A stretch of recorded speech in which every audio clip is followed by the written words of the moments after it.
So there are 20 amino acids in humans, but the issue is you will find two extra amino acids in certain organisms. So they are selenocysteine and pyrrolysine.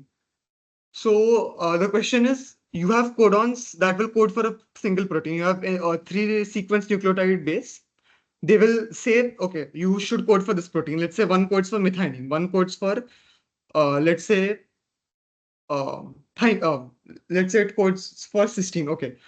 So you have these codons, the coding for selenocysteine in these organisms, but how do they not do it in humans? So that's the question. Is it clear now?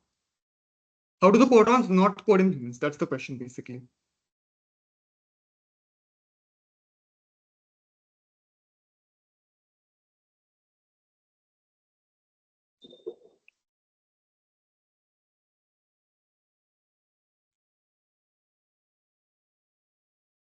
Okay. Is it clear now? Can you just please let me know?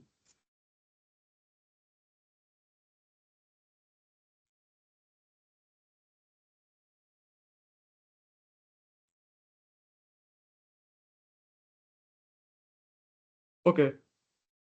So just let me know if you have any issues. So that's correct. So number one, the two extra amino acids, the selenocysteine and pyrrolysine. And yeah, Rakesh, that's also correct. They will act as stop codons in humans. So there are three codons. That's UAA, UGA, and UAG. So if they're encountered in RNA, our body will know to stop at that point, and there will be no proteins produced for that. And yeah, Dhritijan, that's also correct. So there are no tRNA molecules for these codons. So that's when humans, nothing will be coded. Okay, if this is encountered, if this codon is seen, it will stop coding. There will be no protein produced for that. But it's different for some organisms. They will have tRNA. tRNA is basically the direct precursor to forming proteins. Okay, that's how proteins are attached and formed. So, okay, stop codons. Okay, sorry. So you remember what codons are, right? You have three nucleotide. Yes, you have three nucleotide sequences, and based on that, you can code for one amino acid. So you have four nucleotide bases, and there are three places in the sequence. So there's a total of 64 codes that you can form, which is enough for 20. Now, what happens is only 61 of these possible codes, they will actually give you an amino acid.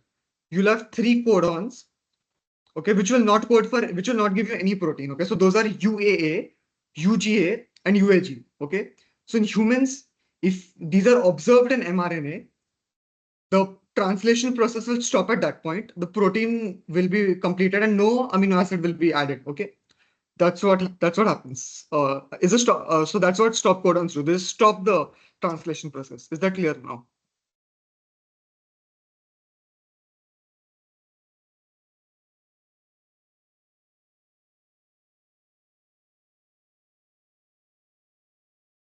Okay, yeah, I'll do it again.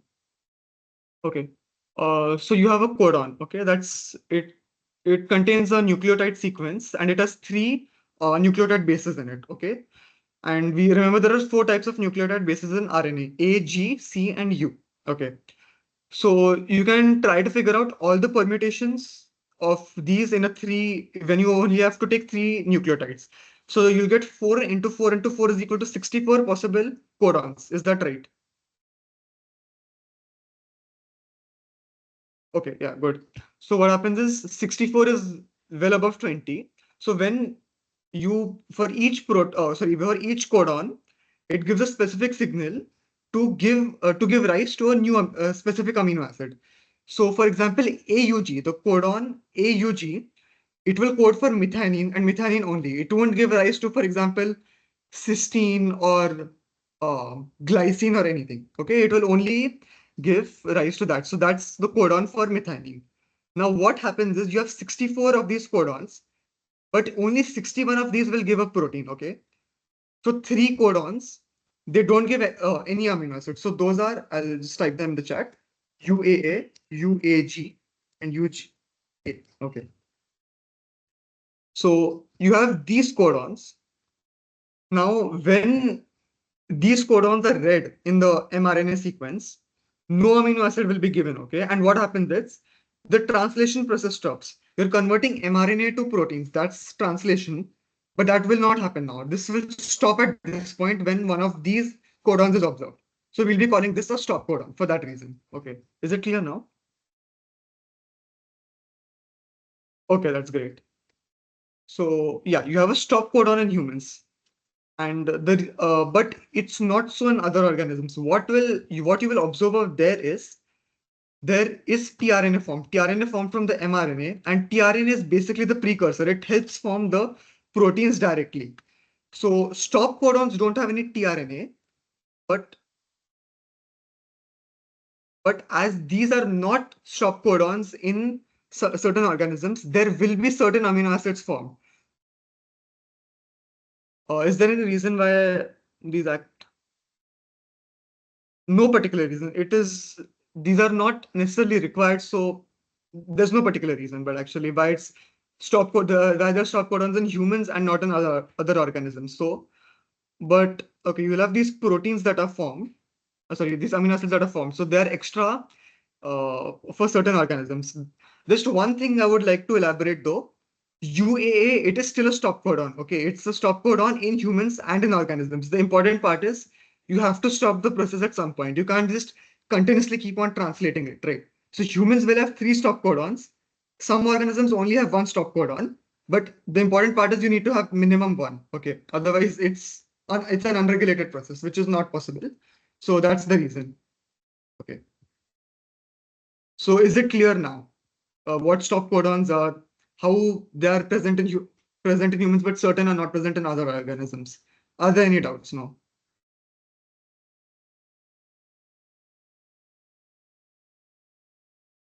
Okay. Okay, that's great. Okay. So we'll move on now. Hmm. Hydrogen bonds, they're essential for the secondary structure of a protein. So these are bonds stabilizing the nearby regions of a polypeptide backbone.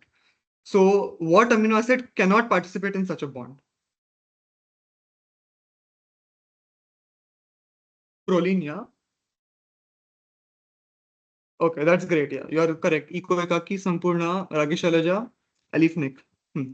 Proline is correct. The reason is you'll have to look at the structure. So I'll show you the structure of proline now.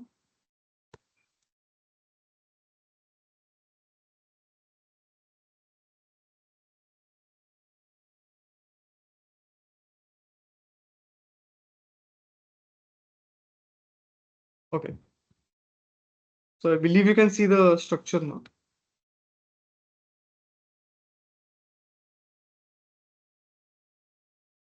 Okay. So you'll see that the amine part of the amino acid, this NH group, it is not free. It's not an NH2 group. Instead, the nitrogen it is attached to a ring structure. So there'll be a ring formed. So this will actually inhibit, because of steric hindrance, this ring will not allow proline to form any hydrogen bonds. That's the reason. Proline, it is unique in this sense. All other amino acids, they will have an NH2 group over here. Proline will have a ring attached to the nitrogen. So for that reason, it cannot form a hydrogen bond. Okay. So is that clear?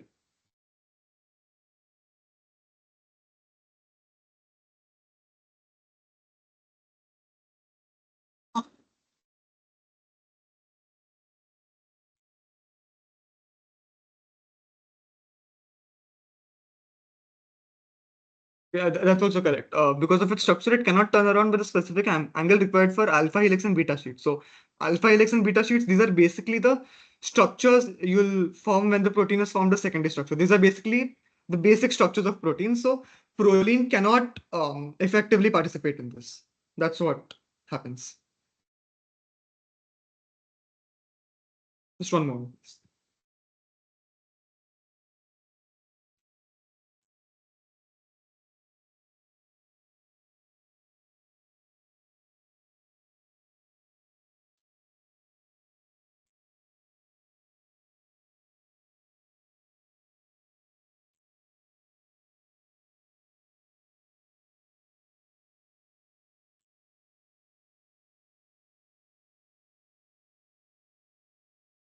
Okay, so I'm sorry. Yeah. So moving on.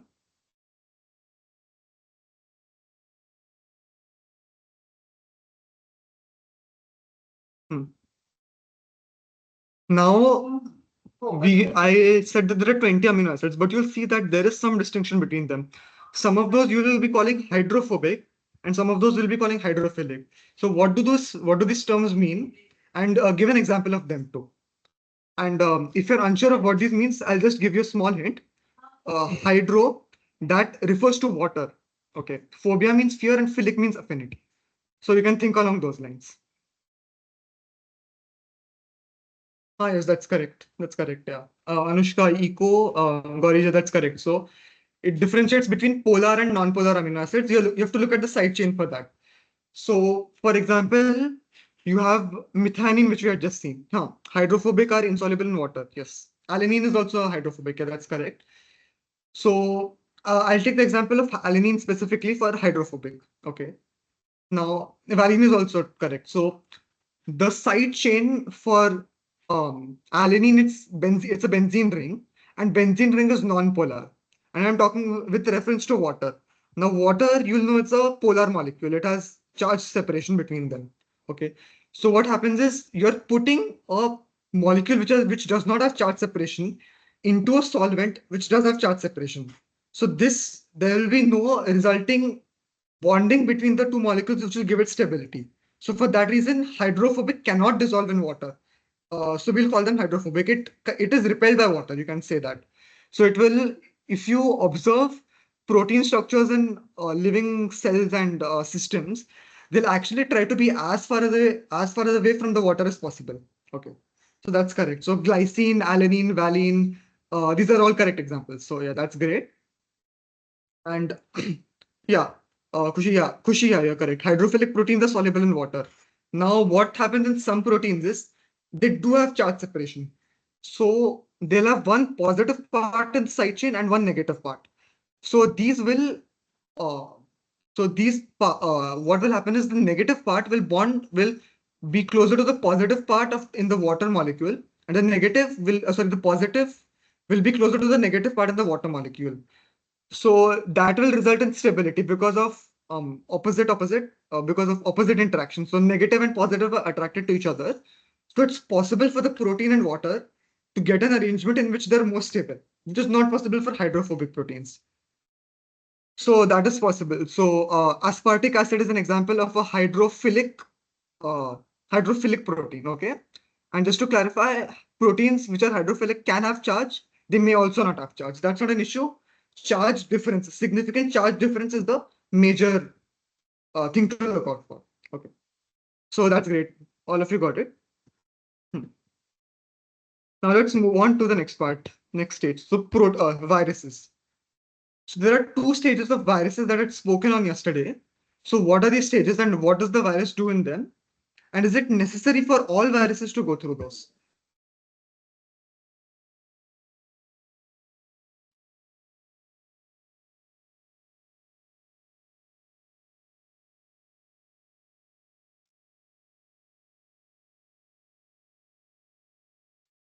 Okay, that's correct. It's lytic and lysogenic. A lot of you had said that, and Shiva, you're correct. So lytic will directly lead to the death of the host cell. It will cause lysis of the cell. The cell membrane will burst. Okay, so that will cause the death. Lysogenic, it's more of a dormant phase. The virus will just try to get its DNA inserted into the host cell's DNA. That's the part. And oh yeah, Gorija, you're correct. So it's not necessary, but what part of it is not necessary? Yeah, Shiva, not necessary for all viruses. That's correct. But what is not necessary? Which part of this? Is it both lytic and lysogenic or only one of them?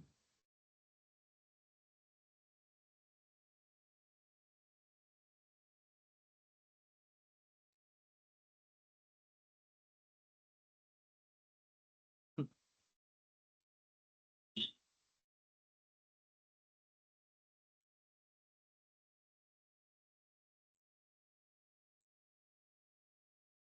Okay. So is it or is one of these stages not observed in all viruses? I'm asking that. That's Sampurna. Yes, that's correct. So the lysogenic phase, it is not necessary. Some viruses, they will not be observed over there. Yeah, Shiva, that's also correct. So lytic is common because the aim of the virus is to kill the cell, right? So it has to go through the lytic phase. Okay, I'll recall it. Just one moment. So the lytic phase, the virus has to undergo that. Lysogenic, not necessary. Okay, some viruses do that, some viruses don't do that. Okay, so that's correct. And yeah, lytic and lysogenic phases. So there's two phases that the virus goes through when it's trying to take over a cell. So one is the lytic phase. So this is the part where the virus actually kills the cell. So it will, you can guess from the name, it will cause lysis of the cell. It will basically burst the cell membrane of the cell, and it will cause lysis. It will cause water to sweep to seep out of the cell, and it that will kill the cell, of course, because it's losing the water. There are pores formed in the cell membrane. It cannot live like that. So if a virus goes through a lytic stage, it will kill the cell. But what happens is sometimes the virus may think that it's not the best stage to go through the lytic stage. Maybe it doesn't have a large population, or maybe it just feels that the host cell population is very large, so it doesn't feel that it is enough at that point. So what it will do in that case is it will ignore the lytic phase for the time being and go into the lysogenic cycle. It's more of a dormant cycle. The viral DNA, it will get inserted into the host cell DNA, and it will just keep producing its proteins and it moves on. Host cell does not die. It's not currently under any danger, but yes, it has been infected. So after a certain point, if the time is correct, the cell will move out of the lysogenic phase and move to the lytic phase. It will start producing the proteins that will cause the lysis, and due to that, the cell will now actually die. Infection may have happened sometime before, but death will happen only now. Okay, and the point is that lysogenic phase, it is not common for all viruses. It's only if the virus feels the need to do so, and certain viruses, you'll see they only use the lytic cycle, not the lysogenic. And yeah, that's correct. So is that clear now?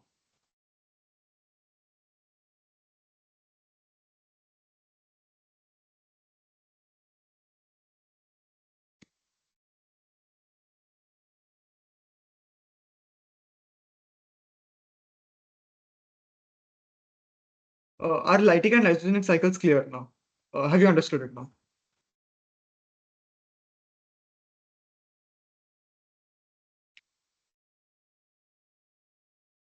Okay, that's great. Okay, that's nice. Yeah. The next part, there are two types of viruses in another classification, DNA and RNA viruses. So DNA viruses have the genetic material in the form of DNA, RNA in the form of RNA. So what's one advantage of that each of these types holds?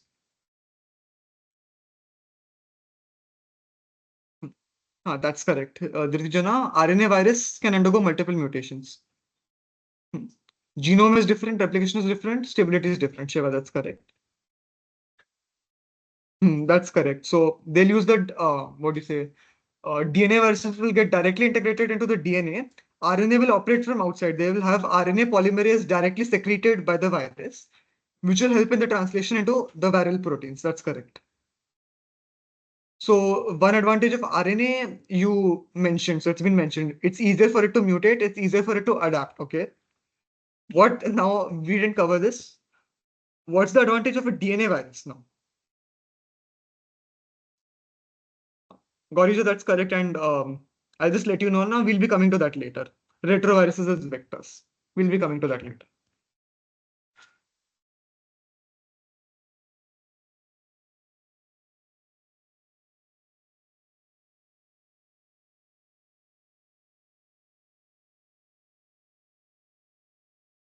Okay, that's correct. DNA viruses, they do promote their own replication. One more advantage is that, and you remember RNA, it's more reactive, it's easier to mutate. So that can be an advantage, but here you can also see it as a disadvantage because it is possible that it mutates and it is not able to translate to the correct proteins, the required proteins. So that it is a possibility that there is some inaccuracy by the virus. DNA, it's much harder because DNA is much more stable. So it will mostly be correct. It will produce a stable product. The proteins produced will be correct and accurate. So that's one advantage of DNA viruses that you've seen now. Okay. So, okay, is that clear now?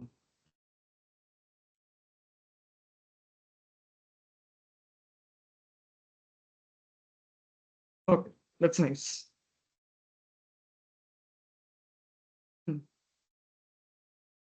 The next question, uh, a virus, you will look at there are two major sections of understanding of how a virus works. One is its death rate, and the other is the infection rate.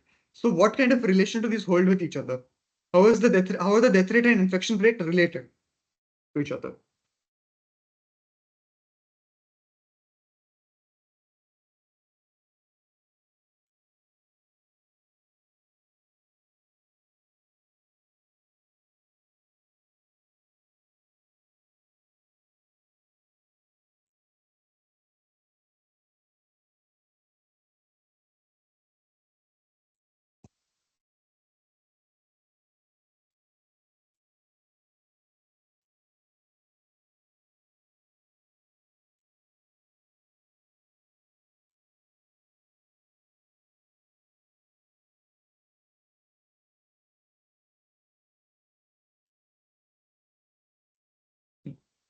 Okay, so that is correct. Eco Shivastris and Vikram Pathak.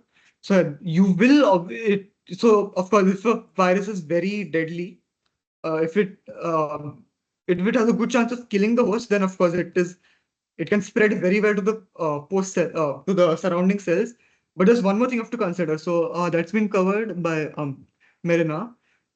So let's say a virus does not have a very high death rate, but it has a high infectivity rate. So what happens is it does not kill the host now, but it is able to feed on it longer. It's able to sustain itself for longer, and it survives pretty well. So it's possible for it to stay for a longer time in that environment. So that's one disadvantage. You will observe what some organisms or pathogens do. They kill the host very quickly, and after that they die themselves because they don't have anything to feed on now. So that is one more thing. Some viruses, they may not be very fatal, may not be very deadly, but they're very infectious, and that's also actually how they're able to survive well. So that's also one aspect of viruses. So that's correct. That's okay. That's pretty right. So yeah.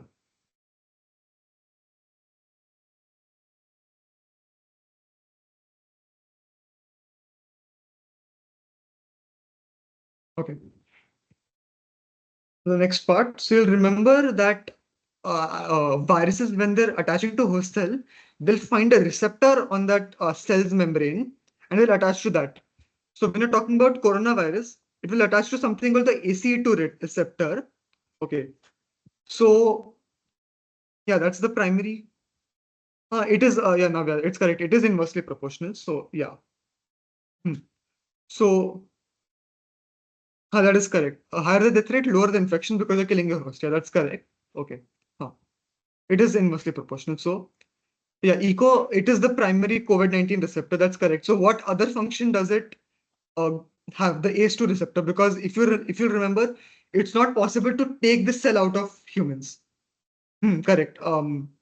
NG nothing, Navya Eco. That's correct. RAS, yes. Renin-angiotensin system. Okay, that's correct. Controls BP, homeostasis. That's correct. So, just in case you're not aware, what is ACE2 receptor will do, it will maintain and regulate the blood pressure. So it interacts with a certain system called RAS, that's renin angiostasis, renin angio, renin angiostasis system, which will help it control the BP. So of course, if you edit the ACE2 receptor out, you're losing a lot of control over the blood pressure, which is equally undesirable. So that's not something you can afford having. So it's not possible to edit this out. So ACE2 is important, but it also has a downside in the sense that coronavirus can now infect us. Okay. So, and there's a bonus question that I put over here. You can't edit out the ACE2 receptor for COVID. There's another virus for which you'll see such a thing. So can you give me an example of a virus? And you will have seen this virus and this example make the news a few years back in around 2018, 2018, 2019. So are any of you aware of that? Of this virus and its receptor?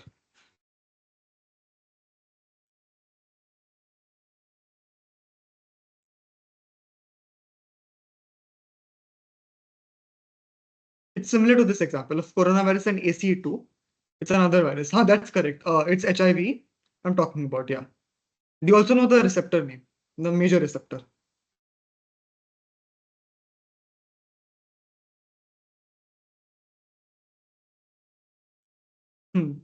Retrovise. Yeah, that's also correct. CCR5. That is the secondary receptor. I'll get to that in a second. CD4, yeah, that's correct. CD4.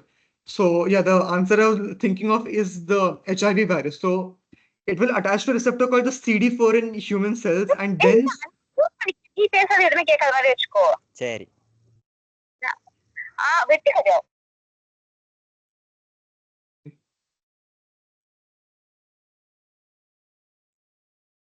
Hmm, okay. Huh.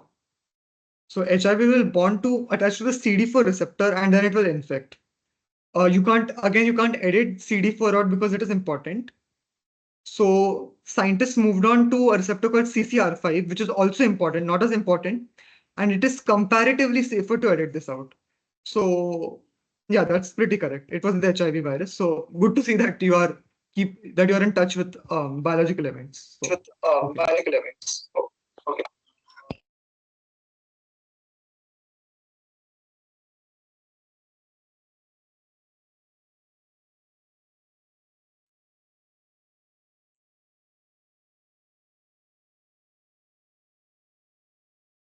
Um, so it's a lot to do with the system or how they're found, but you'll have to search actually how exactly scientists decide the names of these receptors. That's an interesting question. Yeah.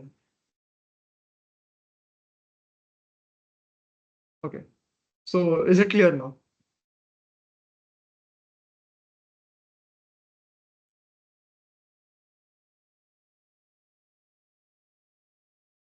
Yeah, it does depend on the proteins. Yeah.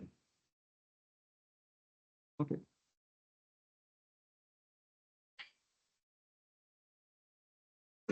Okay. So electron microscopy. You'll remember that yesterday I said that when you're sorry, when you're trying to observe the structure of coronavirus, you'll use an electron microscope and not a light microscope. So what's the reason for that? Yeah, they use an electron beam. Yes, that's correct. Instead of a light beam. That's correct. Yes, high resolution magnification. That's one second. Viruses are very small. Okay. So what happens is uh, light and electrons, they both have wavelength because of their wave-like nature. But the thing is, electrons have a smaller wavelength than light. So it is possible for it to detect even smaller structures, which is why we have used it which is why we use electron microscopy. Though one disadvantage I'll just touch on over here is that for electron microscope, you often have to kill the cell. So you may not be able to observe certain features that are present in living cells. It's only dead cells that you're looking at. But yeah, that's the reason. Viruses are very small. You can't use light, you will have to use electrons. So okay, that's pretty good. That's accurate.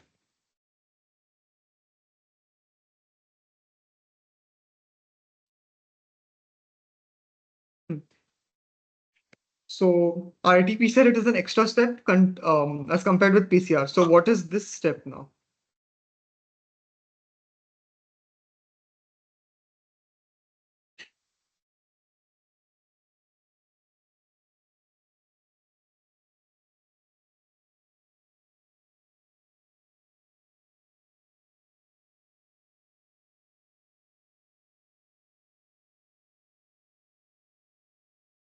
Hmm.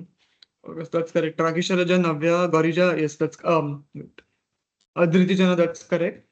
So you'll convert the RNA back to DNA because RNA is unstable, it cannot be amplified directly. So that's the extra step. You'll be reverse transcribing the RNA to DNA so that it is possible to amplify it. And yeah, the second part, alternate cooling and heating. Yeah. So the heating, it's for the DNA strands to separate from each other. And after that, cooling after for the elongation of the DNA strand, so you can actually amplify it. It has to be done at slightly lower temperatures, so which is why you'll require cooling cycles as well. Okay, that's correct. Yeah, heating for separation, cooling for extension. Yeah. Okay. So yeah, everybody's answered it nicely. So okay, that's good. And yeah, the last question. which was actually one of the sneak peeks of yesterday, and it's what we'll start with today also. So, what are some disadvantages of PCR and RT-PCR testing?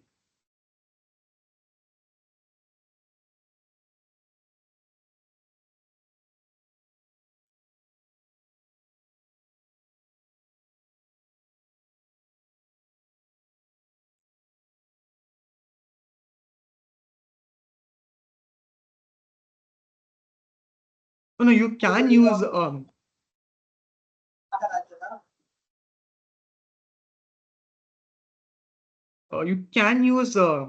even if if the virus is an RNA virus. You just can't use PCR. You'll have to do RT-PCR. But yes, okay, yeah. So everybody's answered correctly. Yeah. So one is false negatives. So that's correct. It's time consuming, yes, and it's not an easy test. It is complicated. You will need highly trained professionals for that. So it makes sense for us to actually try to look ahead. Okay, so now we'll get to the starting of session two. Okay, that everybody's correct here. So how do we move on ahead from this? So just give me one moment.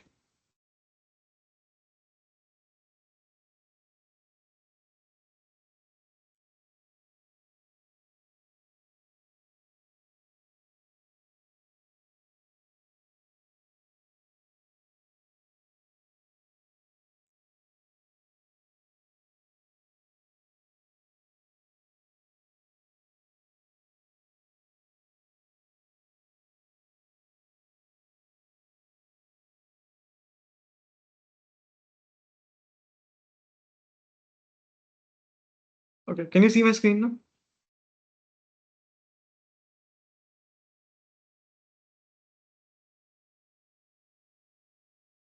Okay, that's good. Okay, so we'll be starting first with the need to look beyond. So there are some issues. There are some issues with PCR RT-PCR.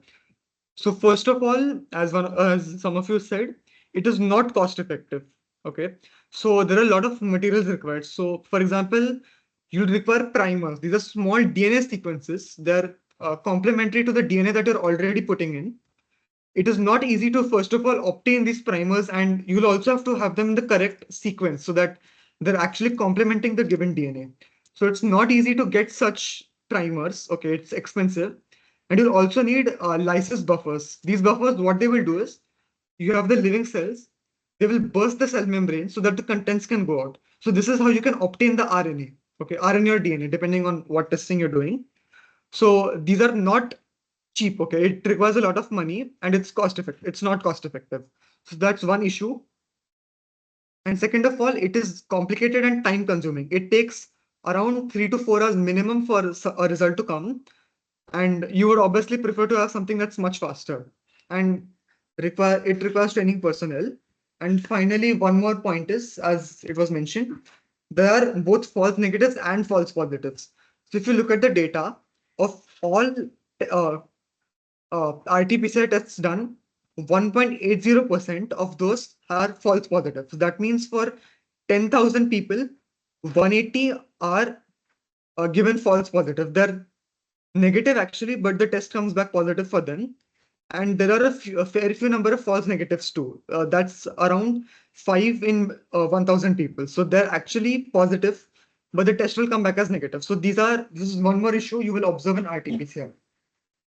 So there's one more test you probably would have heard of during the lockdown. So that is antigen testing, which is also used, but there are some issues with that also.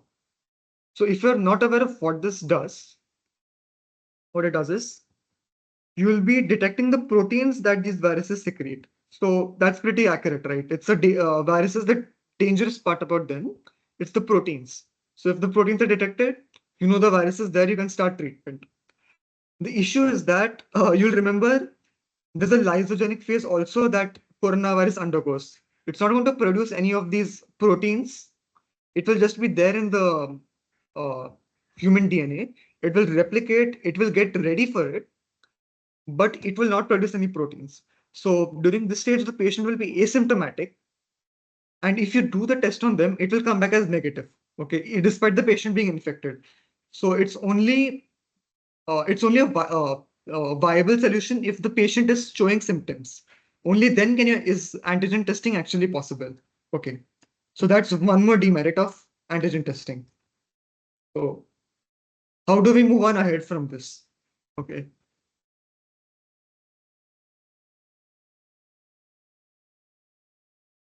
So here's what we're trying to do now. We're trying to get to something that is more user friendly and it is less time consuming and it is effective. It will detect with a very high level of accuracy. Okay. Does anybody have any answers to that? Do you know what kind of system might exist which will help us here?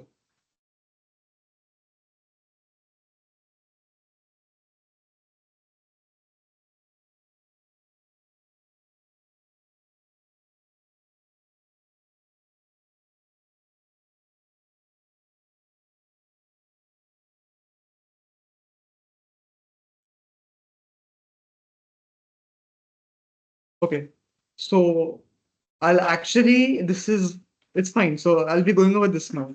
It's something called CRISPR, clustered regularly interspaced short palindromic repeats. You can call it CRISPR just for short form. You don't need to know the long form for now. So it's actually a defensive mechanism of bacteria. Okay.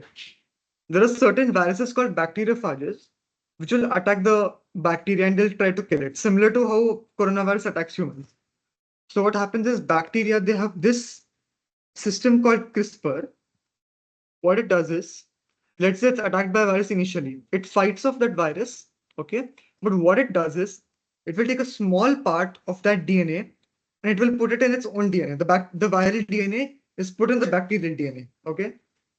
So now what happens is, let's say that this same virus, it attacks the bacteria again, okay? Now the bacteria is able to recognize this virus because it already has stored that protein beforehand, right? So what happens is it will transcribe and translate this viral DNA and it will produce the necessary protein. It will also have certain Cas proteins. Cas stands for CRISPR associated. So what happens is this RNA that is produced from the viral DNA, it's a guide. It will take the Cas protein to the viral DNA, the one that is the viral DNA of the virus that is attacking.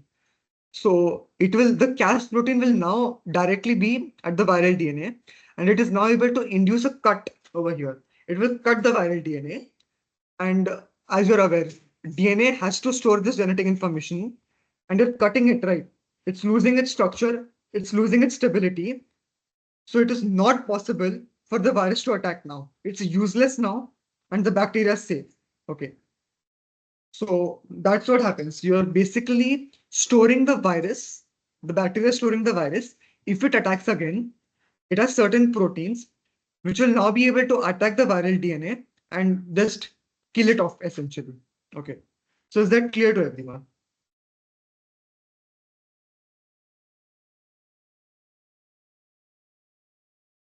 Is it clear what CRISPR means? What the mechanism is? Okay.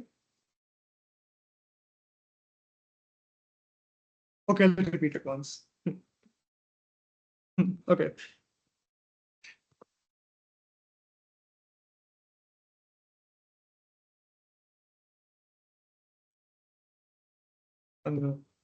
Okay.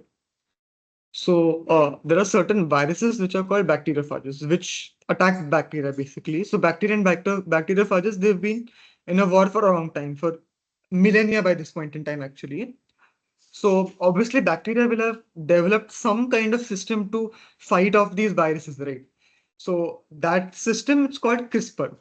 It stands for clustered regularly interspaced short palindromic repeat. It's long, you can just call it CRISPR, okay? So what happens in CRISPR is, let's say you have a bacteria, it's attacked by some virus, and by itself, it is able to fight it off. It survives that encounter, okay? But it doesn't want to get infected by that same virus again. So what it does now is, once it's this fighting of the virus initially, it will take a small part of its DNA and it will put that virus's DNA into its own DNA. Okay. So it's basically stored that DNA now. The DNA of the bacteria is storing information of the virus now. Okay. So that's important. Now let's say that this same virus, it attacks the bacteria again later at some point in time. Okay. So what happens is this um, DNA, viral DNA in the bacteria, it will get transcribed to protein. Okay. It will get transcribed to RNA. This RNA is a guide. Okay. You'll also have certain proteins or enzymes called Cas proteins. Okay. The function of these Cas proteins is to actually cut the viral DNA. So what it does is you have this RNA of the virus inside the bacteria. That's right. So this can identify the viral DNA now. It is something to do with restriction enzymes. Yeah. So what will happen is this RNA, it can recognize this viral DNA and it will take the Cas protein to where the virus is. Okay. The Cas protein, it's now it's now right in front of the virus's DNA, and it is possible for it to cut now. It's recognize the sequence, and it can cut it. It's recognize the sequence, and it can cut it now, right? And if the virus's DNA is cut, it's useless now. It can't function anymore. So the bacteria is safe. Okay. So is it clear now?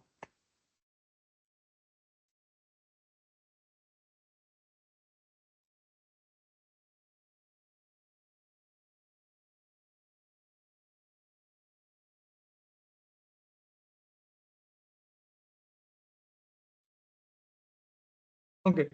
So will all bacteriophages be attacked by CRISPR? Depends. It depends on whether the bacteria has seen that bacteriophage before. If it's a new bacteriophage, it doesn't know that obviously, so it can't use CRISPR to fight it off. But if it's the second or third time that bacteriophage is attacking, then yes, it can be repelled, and it will apply for all bacteriophages. That's correct. Yes. Okay, so that's great. Does anybody else have any doubts?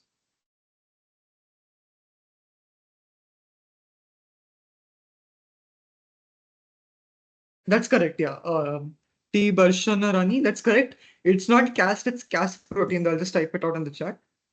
Yes.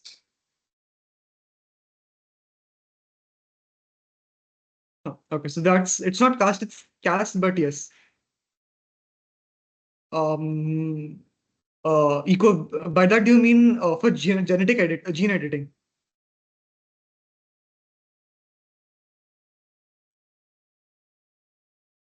Okay, yeah, that's correct. It is used for that. I'll go over that in a second. Huh.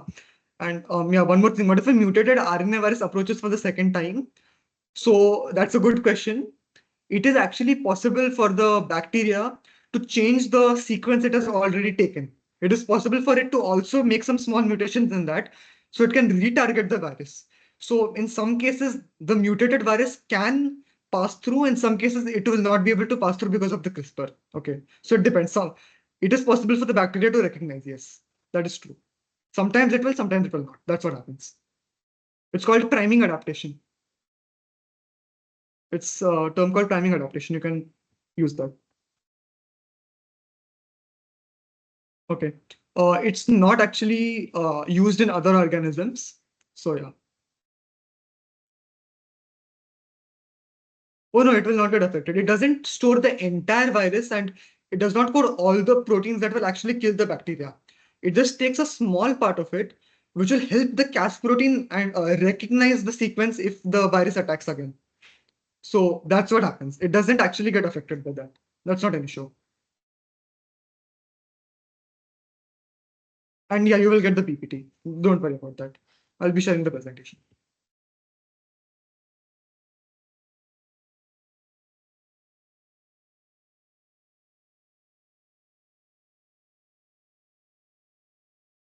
Okay, so there's something called priming adaptation, which viruses will use to avoid this CRISPR. They'll slightly modify their genetic code in the hope that the bacteria cannot recognize it now. But there's something called priming adaptation. So with the help of that, the bacteria will also modify its code.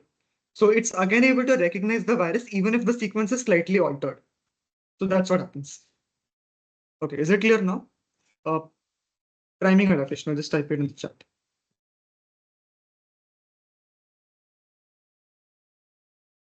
Okay, that's great. Yeah. Anybody else wants to ask something? Feel free.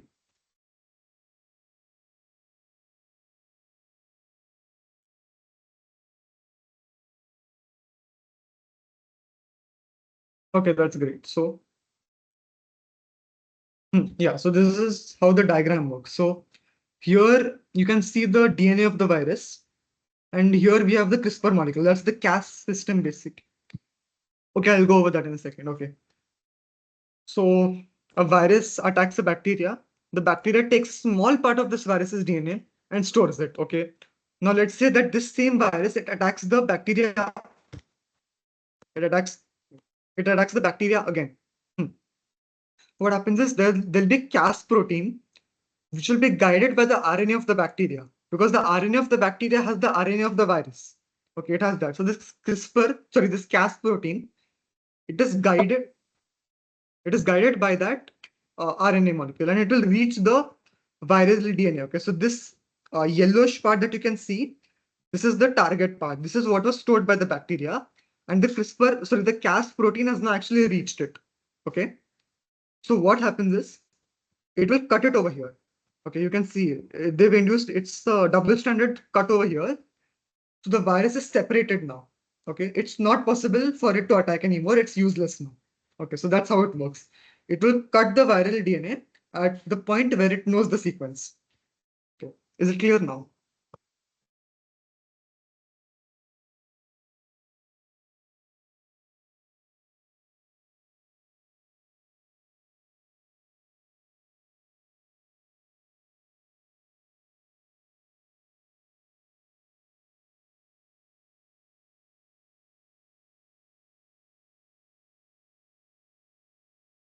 Is it clear now?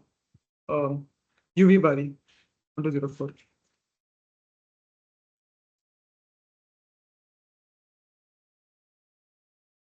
Okay, Cas9. So there's multiple Cas proteins actually. You have Cas1, Cas2, Cas6. Cas9 is also there. So Cas9 is actually the one that was used for the purposes of gene editing to actually develop a guide. So I won't touch too much upon that, but okay, it's basically used as a guide in humans for gene editing. That's the purpose of Cas9. Okay. Okay, that's great. You've gotten it now. Okay. Now, just one thing I'd like to highlight is you're cutting the DNA and you're removing it, right? So if you're familiar with what gene editing does, you're changing the DNA in an organism so it does something that you want. So here's something that we can do. Let's say we're operating on humans, okay? We construct a similar CRISPR system, but it works on humans instead of viruses. It will go to that specific point in the DNA, it will cut that off, and the cell, it will have its own mechanisms. It will itself try to repair the virus, it will itself try to repair the DNA, and it will rectify it. So it will produce the sequence that we wanted. Okay, it is that we desired. Okay, and it will start producing the desired proteins, the desired characteristics. Those will be observed. So that's how you can use CRISPR for gene editing. Okay, and additionally, the CRISPR, yeah, that's what happens. You can use it for gene editing in that sense. So you'll see it over here. You've cut it now. You can add your own sequence when the DNA is repaired. That's what happens. Oh, yeah, that's correct. You could technically use it to get rid of oncogenes. Yes. That is current ongoing research. Yeah. Not been perfected yet, but it is on. It is going on. Oncogenes, that's for that's genes causing cancer, if anybody is not aware.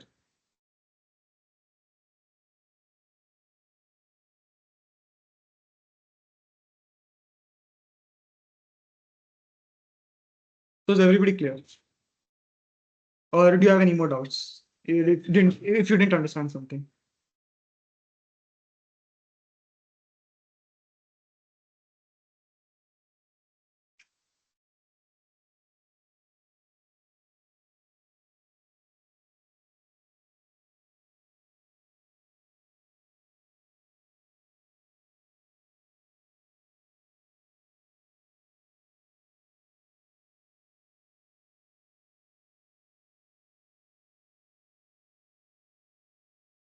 Okay. So I hope you all understood CRISPR now. The thing is, Bacteria have been using this for millennia to fight viruses, and we had to fight virus. We have to fight viruses now, right? Is anyone asking something?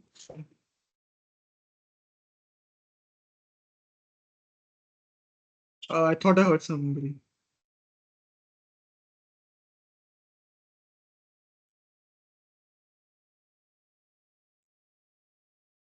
Okay, I'll move on. So, and we're fighting a virus now. So it makes sense, right? We'll use such a reliable system to fight the coronavirus ourselves, right? Okay.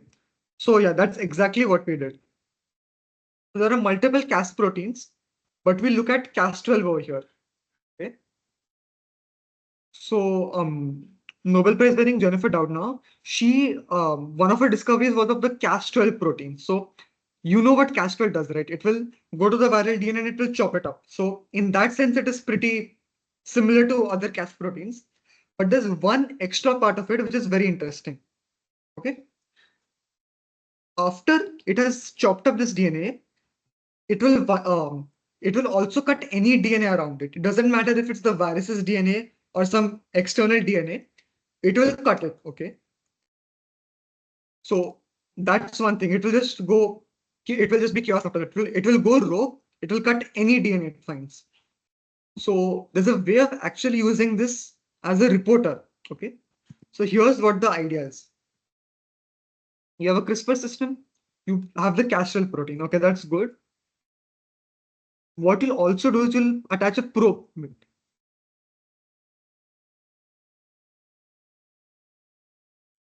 Fahad, that's correct. Yeah, it will retain some part of the genome of the virus and use that the next time the virus attacks. Yeah, that's right.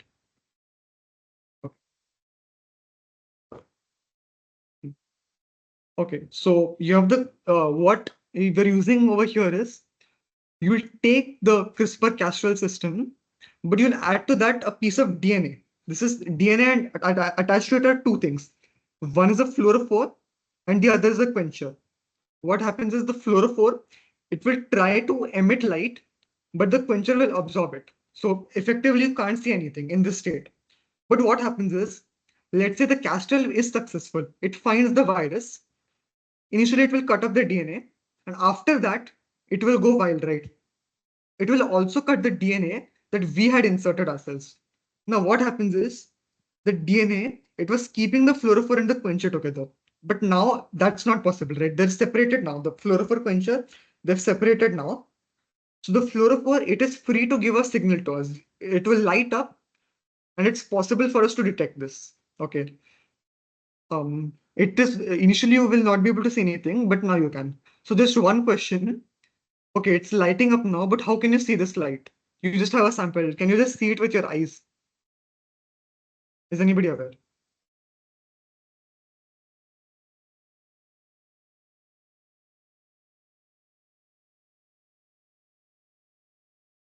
You might. It's. I'll just give you a small hint. It's not possible to see it with your bare eyes, with the naked eyes. You will have to use some particular equipment which you will find in chemistry labs.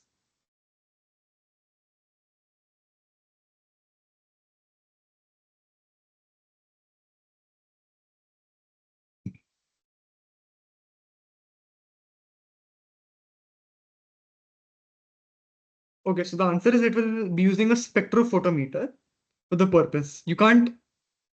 Ah, that's correct. Yeah, it will use specific wavelengths and light that fluorophores absorb and emit some part of it. Ah, that's correct. Anushka, I'm not sure what FISH is actually. So could you give the full form of that? But that's correct. So you'll put it in a spectrophotometer, and depending on the, I'm not aware of it actually. I'm not aware of this mechanism, so I'm not aware. Okay,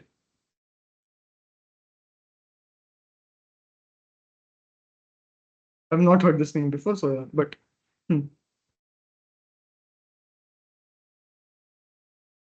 So you can detect you using a specific wavelength of light that you know the fluorophore absorbs. You can look at the intensity that you're receiving, and as a result, you can try to figure out if whether or not you have found the virus or not.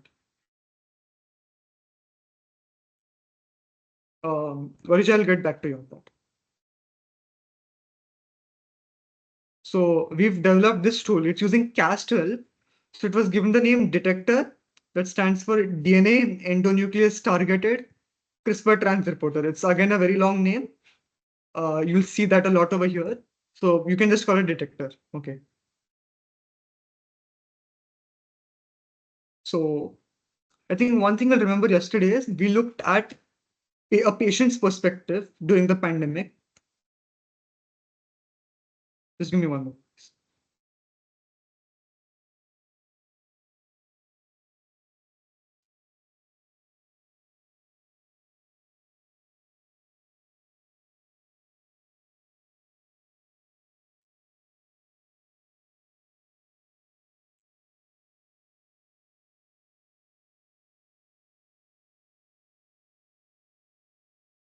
Okay. So we looked at a patient's perspective during COVID, how it was for them. We looked at a doctor's perspective, so what they did to help patients, to treat patients. But there's one more part of this that is really worth looking at, especially because that's a big part of how biology and biotechnology does happen, the large level, and that's the point of view of the researchers and scientists who were actively battling COVID, who were trying to find a remedy to it, who were trying to detect it, who were trying to find a vaccine for it. It's important to also look at their perspective. Okay. So I'll be taking the example of UC Berkeley and specifically the Innovative Genomics Institute, IGI, inside that, because they were the one who were tasked with this fight. Okay. So there's detecting, we saw a few methods now. We had RT-PCR, but it has a few downsides. You have some CRISPR-based tools, but then again, these are not 100% developed. So how do you move ahead with this? Do you use CRISPR or do you use RT-PCR? Okay, that's a big fight, right? Do you use something that's reliable or something that is more feasible? So what they decided to do was they decided to use both of them. They decided to focus on both RT-PCR and to develop the detector tool. So when the pandemic started, when lockdown started, they were given a 2,500 square feet space, and they had to fill that with, I mean, all the material that you'll see inside a lab, the machinery, required chemicals. So that seems pretty standard, right? The thing is, it usually takes months to fill a lab, but they had to do it within days, and they did it within days. Okay, so that's that happened. And on top of that, it's not easy when you're working at such a high level. It's more to do than the science, just the science and mechanisms. You have to be able to work in a proper space. You need to have the correct equipment.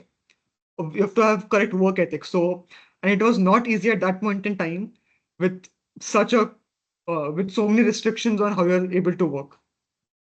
So, for example, for the PCR machine, RT-PCR machines they did not have the correct plates to insert into that. So you can't move ahead with that, right? Okay. Just one moment. Are you able to wait?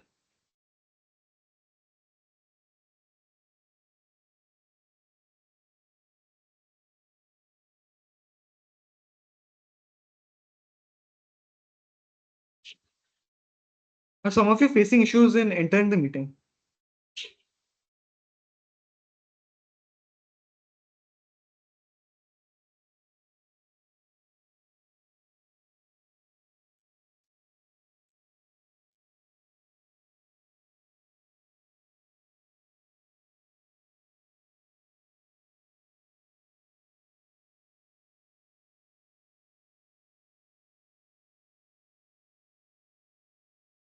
Okay.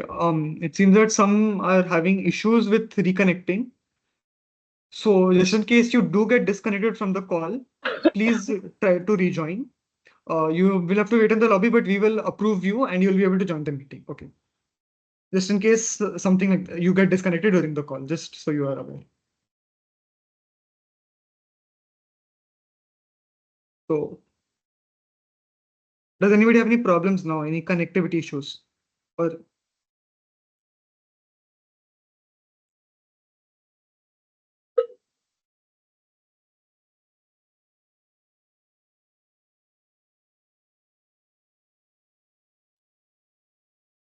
Okay. So we'll move on.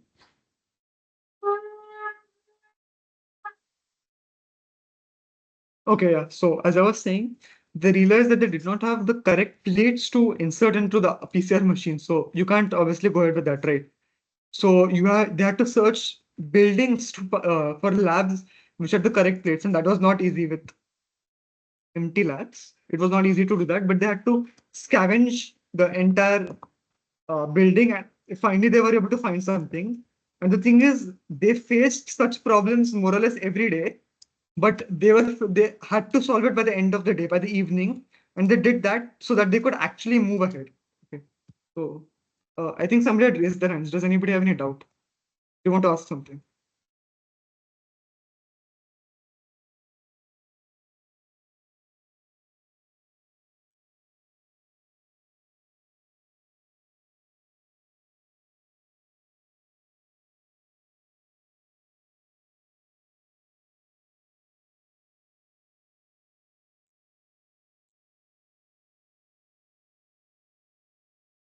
Okay.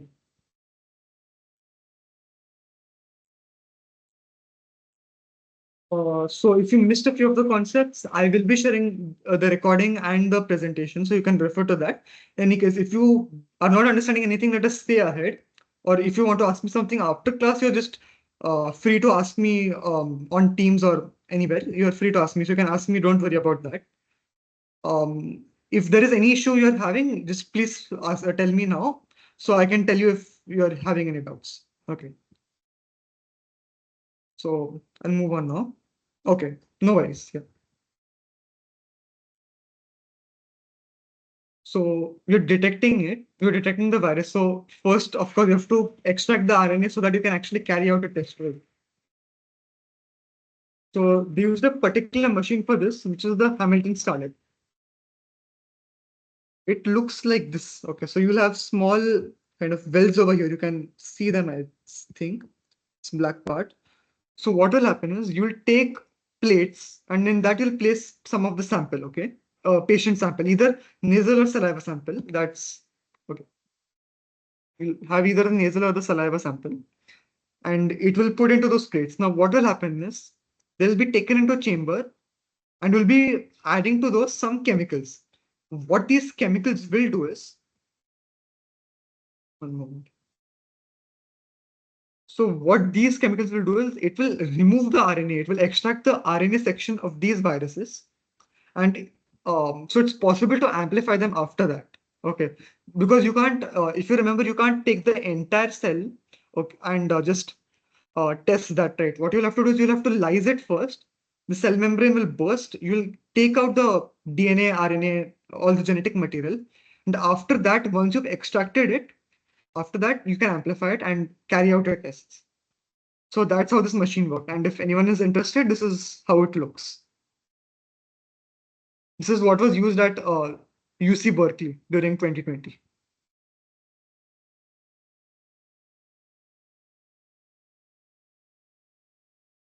Okay. So now we talked about RT-PCR, but let's get to the other exciting part. That's the detector tool. So it was developed by Mammoth Biosciences. Now, Mammoth Biosciences, it's a biotech organization that came from UC Berkeley. Its founders are UC Berkeley former students, and they have been working on diagnostic tests related to CRISPR-Cas12. Okay, they collaborated with UC San Francisco, and they obtained live samples of the virus, which helped them actually configure the Cas12 system so it can target the virus. So now I'll just like to highlight and point out one thing. We've gotten this detector tool which can work against viruses, but it is not specific to coronavirus. Okay, you can use it against other viruses, maybe against the flu or any virus. That's the point, right? CRISPR targets any virus, so it's not specific. It has scope just beyond the coronavirus pandemic. It can be used in the coming years as well to fight viruses in general. So that's the important part. You can code the sequence, the Cas12 sequence, so that it will target whatever virus you want it to target. That's the main point which you should keep in mind. That will especially come in use tomorrow during the bioinformatics session. Okay. So we talked about Cas12 over here. Now we'll go over to another similar protein, that's the Cas13 protein. This research was done at the Broad Institute, that's of MIT and Harvard. That's a collaboration between them. So it's very similar to Cas12, but instead it operates with RNA instead of DNA. So what happens is it will cut the viral RNA. And after that, if it sees any RNA around it, it will cut that also. So we do something similar. We put the Cas13 protein. We will also send the RNA, single stranded RNA with the fluorescent signal. And if there is any viral RNA, you will be able to see the signal because it will be activated. Okay. So is it clear how Cas13 works?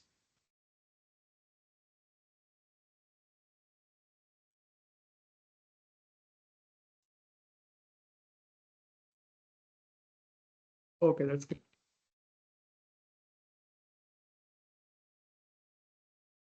Is the pace of the class fine, or do some of you think that I'm perhaps going a little too fast or a little too slow?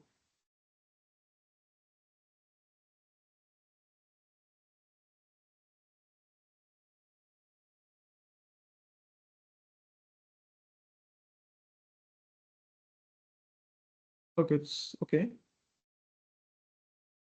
Anybody else? Okay, that's good. Okay, so a lot of you are fine. Okay, I'll explain Cas13 again. So, Sampurna, you understood how Cas12 works, right?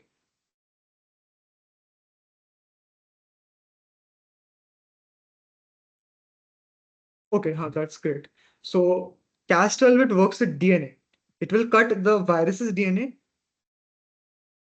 Okay, it will cut the virus's DNA, and if it sees any DNA around it, it doesn't have to be the virus's DNA, just any DNA, it will cut it. Cas12 will cut that also. Okay.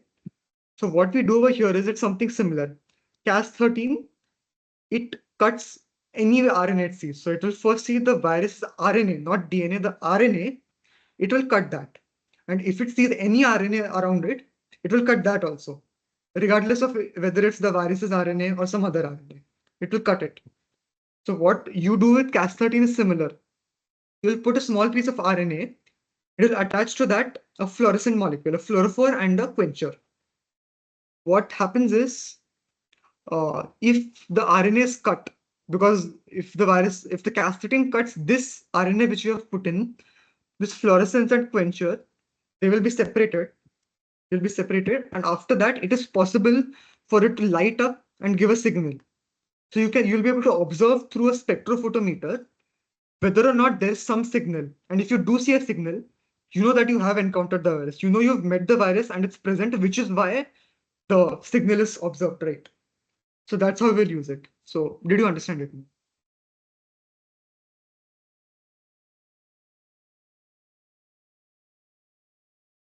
Okay, that's great. Yeah, nice. So Cas12 used pro sorry, Cas12 called their tool detector, and Cas13 called it Sherlock. So that stands for specific high sensitivity enzymatic reporter unlocking. And once again, it's a long name. You can call it Sherlock for short. That happens a lot in biology. You'll see it a lot. You might have seen it already. Okay. Now, what is the main goal of this Sherlock? I mean, one major drawback was of RT-PCR was that only trained professionals can do it, and they have to do it in specialized laboratories, right? With the specific material. What they're trying to do is they're trying to make it user friendly. It it should be possible for anybody and everybody to be able to do biology right inside their houses. Okay, regardless of whether or not they're trained or anything. It should be simple enough for them to do. So this is exactly what they're doing. So they came up with a tool called Sherlock testing in one pot. Okay, that stands for stop. Pretty simple. So it stops. So what you will do is you'll take either a nasal or a saliva sample. You will put it in the you'll put it inside the machine, and the machine, it will heat it at 60 degrees Celsius for around an hour or so. What happens is this allows for the heating it allows for amplification of the genetic material, right? And so you've amplified it now. You maybe at just a small amount, but it's been amplified very easily. It does not require any complex procedures like RT-PCR. You can just take a small detection strip, then you can dip it in this sample and find and just look at the pattern, and you can determine whether or not the test is positive or negative. So if you're aware of how home pregnancy tests work, it's somewhat similar to that. It's very simple to use, and just using just using looking at the strip that is on it, you can determine whether or not the test is positive or negative. It does not require any major degree, any advanced knowledge. You just need to know the basics, and you can do it inside your house. Okay, so is that clear? Do you understand how stock works?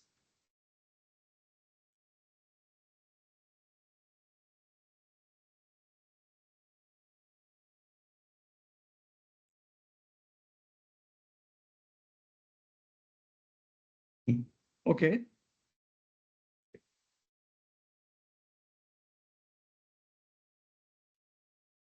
so now here's one question. Cas12, it detects DNA, it works with DNA, but Cas13, it works with RNA. So what do you think might be slightly simpler when you're trying to work with a RNA virus like coronavirus? So which do you think is slightly less complicated? Which protein would be that? And tell me why.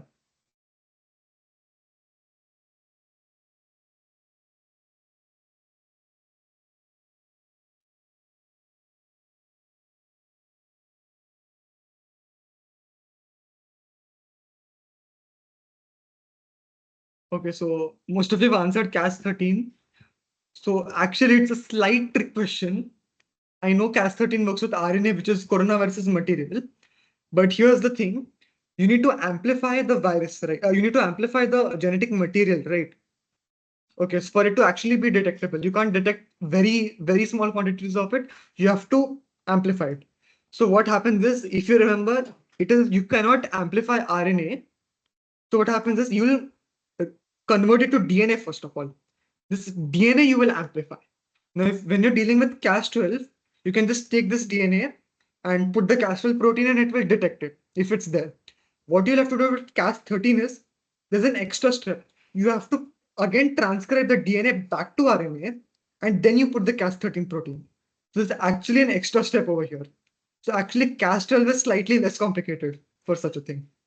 This mechanism is slightly less complicated. Yeah. Okay. That was a trick question, so don't need to worry. But yeah. If you just to clarify, did everyone understand it? Why it's actually Castrol surprisingly and not 13? Oh, okay. So see, you'll have to amplify the genetic material, the DNA or RNA, for it to actually be detected. It just can't be in a very small quantity, and you can't amplify RNA. It's not stable enough for that. So RNA, you're converting it to DNA regardless of what you're doing. Okay, you will convert it to DNA, you'll increase the amount. Now you have a lot of DNA. Let's say you're working with Cas12. You can just put the Cas12 protein into this DNA and it will give the test. It will tell you whether it's positive or it's negative. It will be able to carry that out. But if you're working with Cas13, that doesn't work with DNA, right? You'll have to convert the DNA back to RNA so that the Cas13 can now detect it. Okay, so there's an extra step which makes this slightly longer than the Cas13 process, slightly longer than Cas12. Okay, so is it clear now? Yeah, nice. Okay. Yeah, it's a little ironic, I know. So yeah, that's how it works. Just give me 1 minute, please.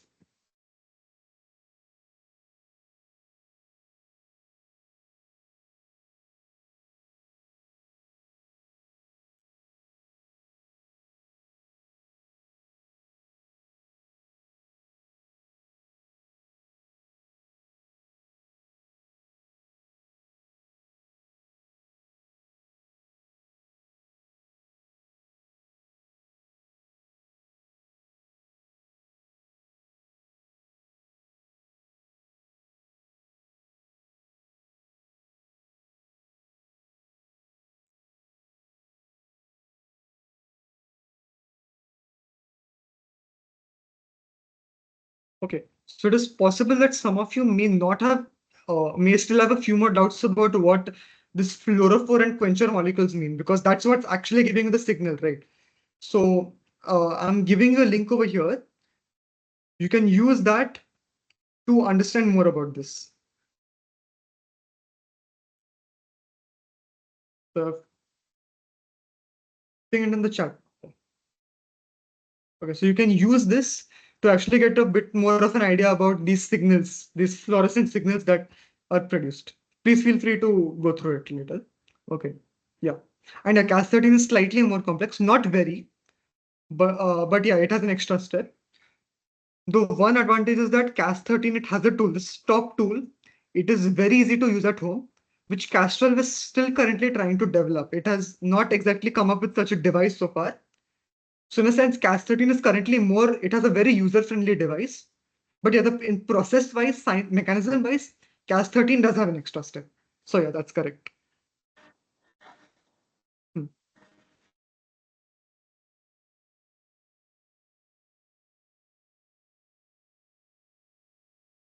Okay, so has everybody understood the Cas12, Cas13 part and stop by this point?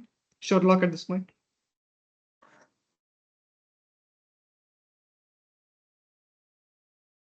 Okay.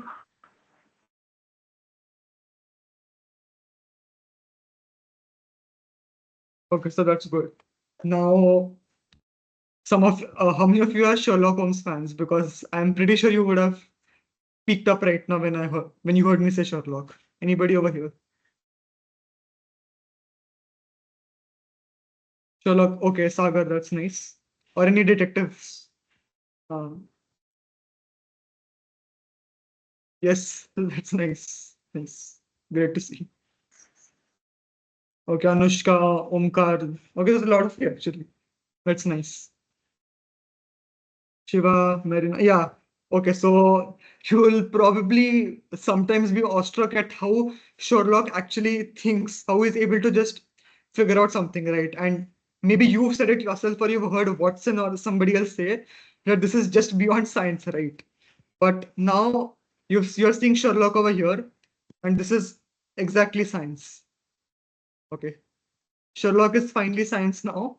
It's something sure you can understand Sherlock finally now. So yeah.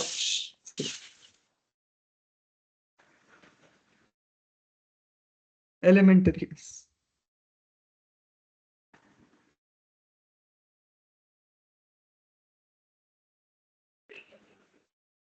Yes. Okay. So this was to do with detecting sorry, coronavirus. Okay. Now one more thing. You are able to detect it in a patient, but you have to move on from that. You have to also, number one, cure is one important part. Prevention is also one important part. So when you're thinking about prevention, you obviously think of vaccines, right? And from the start of 2020, there was a big rush going on as to the vaccine for coronavirus, right? But you would have seen that it's actually different from most vaccines that you usually see. So if you have a look, let's say you're using a polio virus vaccine. It will take the polio virus, it will weaken it and put it in your body. Okay. This virus, it's not strong enough to kill you, but it is strong enough to produce some antigens which will trigger your immune system. What your immune system will now do is it will produce some antibodies. They will fight off these antigens. And let's say that the virus attacks you later. The body is ready for it. It can fight it now because it has those antibodies. So that's how polio works. If you're talking about, let's say, hepatitis B, the virus has a few proteins on the virus's coat. Okay. So if you put these proteins, just these proteins, not everything, just these proteins, they will also be recognized. Antibodies will be produced for them. And let's say the virus attacks entirely later, the full virus attacks later on, the body is ready for that. Okay, it can produce an immune response, right? But here's the thing. How do you think we're starting off these? What's the main point of how are these vaccines working over here?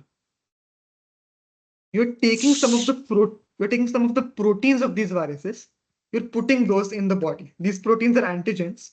These antigens will trigger the immune system. The immune system will produce the antibodies which will fight the antigens. Okay, that's what's happening. The first step is the proteins over here. But what happened here is it's not the proteins that are the starting steps. We are going on to genetic vaccines now. Here, it's not the proteins, but it's the DNA or RNA code for these proteins, which is the first step. What happens is in genetic vaccines, you'll use genetic engineering. You'll insert either the DNA or RNA inside the body, inside the cell, I mean to say, and these will code for the proteins, and then um, the immune system does its work. Okay, so there's quite a few ways, forms how these work. So we'll have a look at those. So first of all, sorry, we have a DNA vaccine. So when you're talking about coronavirus, you'll remember that it has spikes on its surface, right? That's how it gets its name. Its name.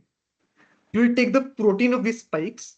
You'll get its code, its DNA code. I'm saying. You'll take its DNA code and you'll inject that in the body. Okay. What the purpose is? It will enter the nucleus of the cell. It will attach to the human's DNA, and it will produce the RNA and proteins from that point on. So you're just giving spikes at this point. It can't kill you. It can't kill the cells, but it will still trigger an immune reaction. Okay, antibodies will be produced, and these will also be there later to protect you again if the virus attacks you again. So that's the point. Why does the DNA need to be in the nucleus? So you'll remember that DNA, it needs to be stable. It needs to store genetic information that happens in the nucleus where it is in a safe environment. So it has to reach the nucleus. It can't just be outside in the cell in the cytoplasm. It has to reach the nucleus. Does anybody have any doubts? Okay. So it has to reach the nucleus, but how are you going to reach the nucleus at this point? Okay. That's by electroporation. So what this means is, this might sound a little scary, but that's how it works. The vaccine, it has its main needle to inject the material. It also has a few spikes below that, which will give a small shock to the patient at the site of injection. That electric shock, what it does is, it will open up some pores. It will open up pores in the cell membrane and the nuclear membrane, and that will allow the DNA to pass through. Will allow the DNA to pass through. It's possible for it to cross the cell membrane, nuclear membrane, and reach the nucleus. Now, of course, there are two downsides of this. First of all, this DNA has to reach the nucleus. So not only are you asking it to cross the cytoplasm, to cross the cell membrane, which is again not a guarantee, you also need it to cross another membrane, the nuclear membrane. So there's a very low chance that a given piece of DNA actually reaches its target. So that's one part of it. That's the science part of it. And the other is the psychological part of it. If you remember, I mentioned that there are some small needles that will give a shock to you, right? So, of course, that is not, when you're going to get a vaccine, that is not something which you would like to see. So, yeah, they have improved upon it though. So, this is how a DNA vaccine looks currently, how it would be administered right now. It's hidden, so it doesn't look that frightening. It doesn't look that scary. But yeah, that's how it works. But still, you can't ignore the first point. There's no guarantee. It's a low guarantee that it will actually reach the nucleus, right? So again, you had DNA. It's finally time for its sibling to shine. We turn to RNA vaccines.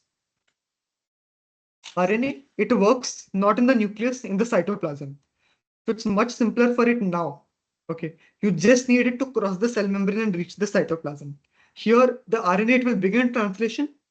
It will produce the spike proteins, and from there, the immune system will take over. Okay.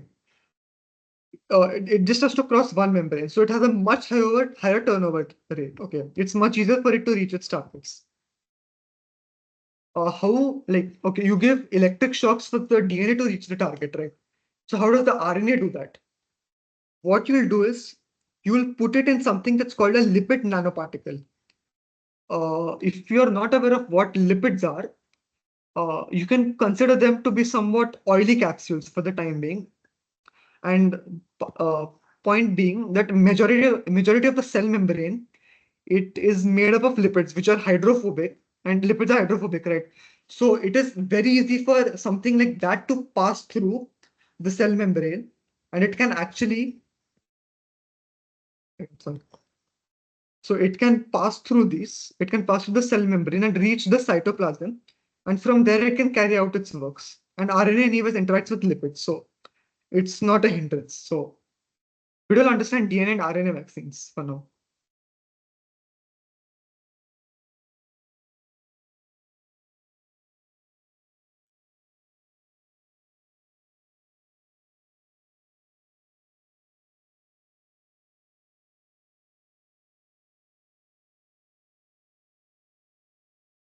Okay.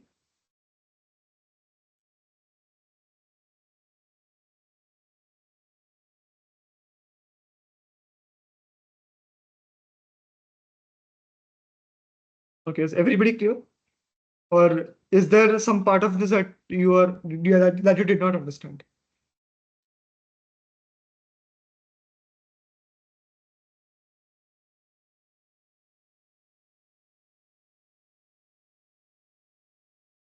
Okay, you seem to be following, which is good. So let's look at who actually used the RNA vaccine because it is more promising. So first of all, you had the BioNTech plus Pfizer team from Germany, and they had actually worked previously on the flu RNA vaccines. So they had some experience from that, which definitely was useful for them. And also Moderna from US, they had also been working and developing RNA vaccines for a long time. And one uh, good part about their approach was that they had actually perfected these lipid capsules that you insert the RNA from. So they had been able to perfect that, which is what happened. Okay. Okay. Just one moment, please.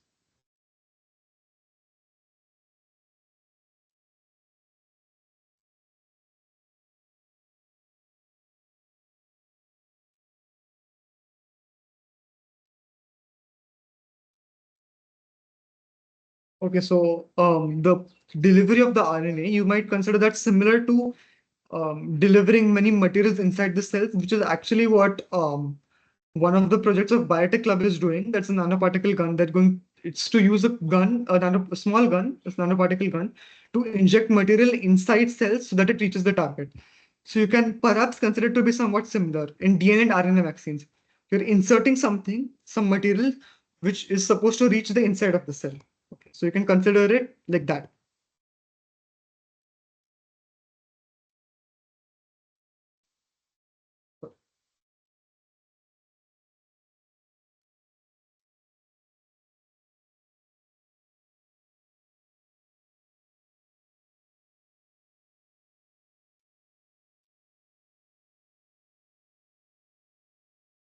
Okay, my screen is hanging. Can you just sorry, give me one moment, please.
Okay. Uh, I'm sorry for the delay, but yeah.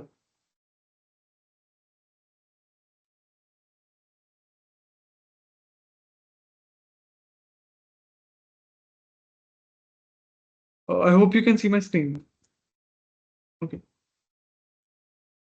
Um, okay, so just 1 minute. Okay, what are the advantage of genetic vaccines? So here's one thing. You don't actually need the live sample of the virus for it. You just need to know the code for the virus. So that's one way it's easier. You just need plasmids. Plasmids are basically small circular sequences of DNA, which you can use for genetic engineering. You can change that to change the sequence. Those are enough for this. They're also much more cost effective. They're much simpler to use. And on top of that, okay, your immune response is present in both types of vaccines, the conventional types and the newer genetic types. But one more thing is there are certain cellular responses which are triggered when you're talking about genetic vaccines. So let's talk about RNA vaccines for the time being. So you have something called RNA splicing. So what happens over there is the the RNA of the virus, it will be spliced inside the cell. Spliced means it's separated. It's kind of cut, sliced apart. You can think of it like that. And from there, it functions on. So this you will not find in a usual vaccine, but you will find it here because you're actually using the RNA of the virus, right? So it's possible to use that. So those are some advantages that they have. Right. I'm not aware of what aptamers are actually. I'm sorry.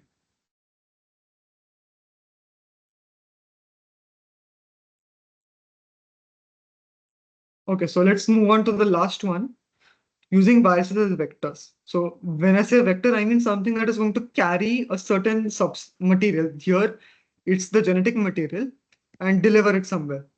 So some viruses, they are not harmful to humans. So let's take an adenovirus. It is usually harmful to humans, but what you can do is you can engineer it so that it is not harmful. And what you'll do is you will insert into that the spike protein of coronavirus. And viruses are, by the way, experts at getting inside human cells, right? It is easy and convenient for it to enter the nucleus of the cell and deliver the DNA of the virus. From there, what happens is it's similar to DNA vaccines now. You have the viral DNA inside the nucleus. It will produce RNA. It will produce proteins. Immune system is triggered. It will produce antibodies and it will move on. So that's how something like this would work when you use virus as a vector. So at Oxford, the lead researcher Sarah Gilbert, she had actually already worked with a similar virus, that is Middle East respiratory syndrome. So she had a small head start, which helped with them. And Oxford would later partner with AstraZeneca for the production and distribution of this vaccine. So that's how the third type of genetic vaccines work. Okay. So that's the end of day three. I'm sorry, of day two. Okay. So we'll be going through day three on Friday, and I'll give you a small hint as to what's to come. So, okay, we talked about quite a few vaccines. We talked about Pfizer, Moderna, AstraZeneca, but we didn't talk about India, right? And that's the main thing, right? So we'll be going over India's vaccines tomorrow. How did they work? On Friday, I'm sorry. So we'll be covering that.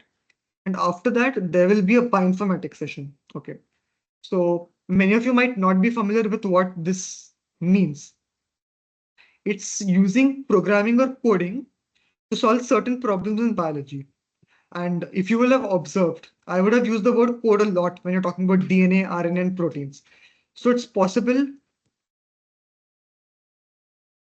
to use these kinds of codes to on computers so that you can get an idea on computers as to what is to come. So I'll be going over this in detail tomorrow. If some of you are not familiar with coding, if this will be your first time, you don't need to worry. I will be guiding you through it. We coordinators will be there to help you. So you do not need to worry about that. Okay. There are a few more links that I want to share with you for further reading because some of you, I believe, will find that more useful. Will find it useful. So first of all, the CRISPR tool that I had spoken on, here's a link that can help you understand more about what this works and how it is actually being used as a genetic engineering tool. Okay. So you also, when you're talking about stop Sherlock testing in one pot, you can also just go through this link once to get a better idea of it. And just a little bit more of a hard copy resource you have. Uh, you can use the book The Code Breaker by Walter Isaacson, which is also very helpful. It gives you a deep dive into biotechnology, so it can help you understand a lot of these mechanisms. So I'll put the name over here.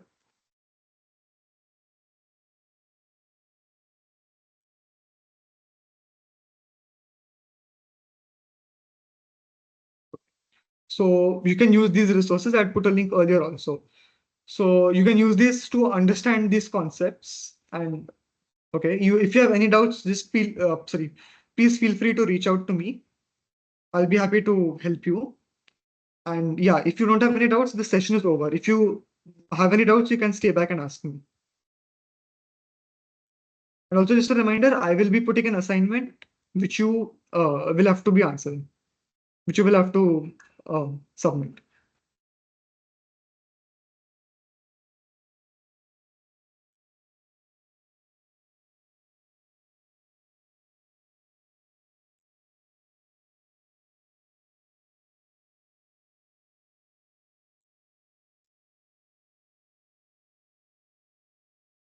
The